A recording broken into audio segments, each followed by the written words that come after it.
In today's video, I'm going to teach you how to create and set up a paddle account, add products and prices, and find your client-side API token. We'll begin by creating the account. First, go to paddle.com and look for the sign up option. Once you open the registration form, enter your business details carefully and make sure everything is accurate, since this information is important for billing, payouts, and account verification later on. After submitting the form, check your inbox and verify your email address. If the verification message doesn't appear right away, it's a good idea to check your spam or promotions folder as well. You'll want to complete this step before moving forward so your account is fully activated.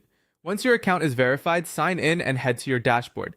This is where you'll manage the main settings for your paddle account.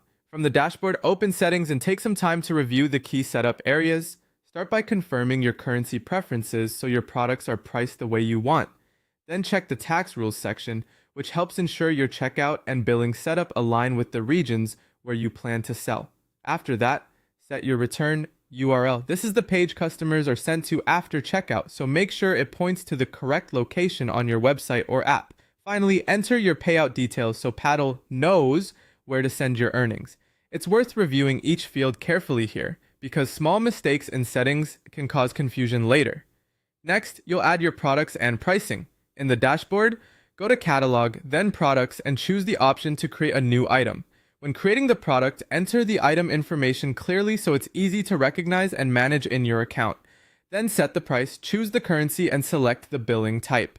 This part is especially important because you'll need to decide whether the item is a one-time purchase or a subscription. If you're selling recurring access, make sure the subscription option matches the billing model you intend to offer. If it's a single purchase, choose the one-time billing option instead. Double-check these choices before saving, since pricing structure affects the customer experience and your payment flow. Finally, to get your API key, go to Developer Tools and then Authentication. In that section, locate your client-side token and copy it. Be careful when handling tokens and credentials, and only use them in the appropriate places in your application or integration. That's it.